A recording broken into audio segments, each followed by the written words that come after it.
Coming out of the financial crisis in 2008 and 2009, the ministers of finance and financial regulatory authorities of the G20 countries met in Pittsburgh in September of 2009 and agreed on a number of principles to help reduce systemic risk in the OTC derivatives market. And these included a number of initiatives to increase transparency, standardization, and safety and soundness of these products and the institutions that deal in them.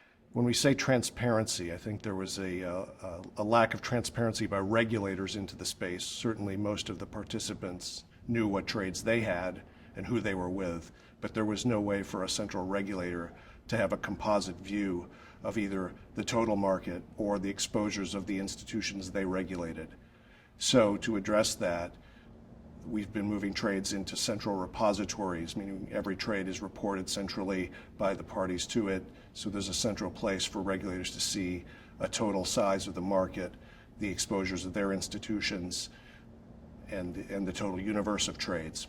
The figures we look at are a composite of different industry sources combined with some of our own analysis. And what this tells us is that in the last 5 years since these reforms began, there has been, obviously it's well known there's been a significant contraction in the gross notional amounts outstanding as duplicative trades have been compressed, unwound, torn up, etc. These are industry initiatives.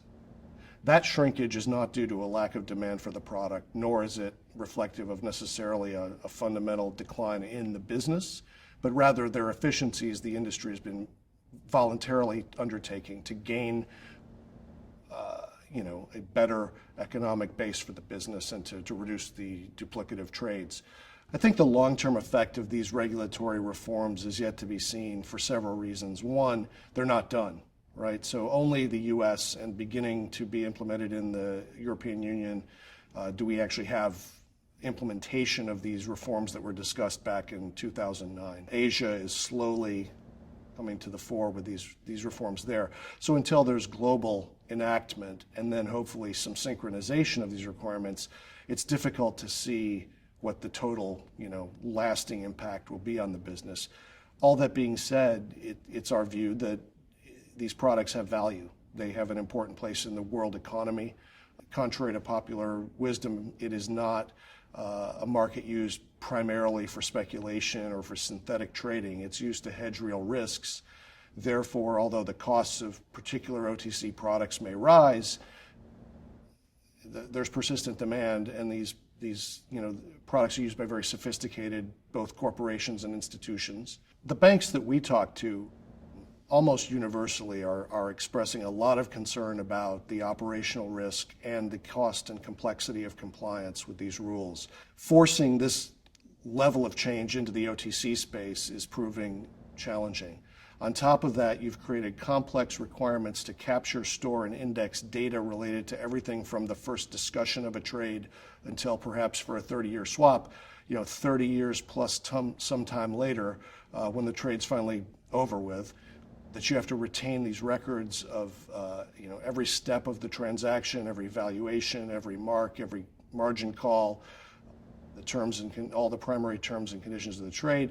So the requirement to quickly build, implement, and turn up these systems while the market continues to transact has proven exceptionally challenging. I think one of the unintended consequences will be that, although there was some attempt and intent, at least in the US regulators' minds, to make the market fairer, more democratic, lower the bar, et cetera, so that there could be more competition and not just the very largest banks. In fact, what they've done is create operational costs and standards into the business that now are a minimum requirement as opposed to a best practice that are very expensive. And as a result, ultimately, when you raise the cost of doing a business that way, there will inevitably be fewer banks that choose to continue to make those investments. So there will probably be, continued consolidation in that market.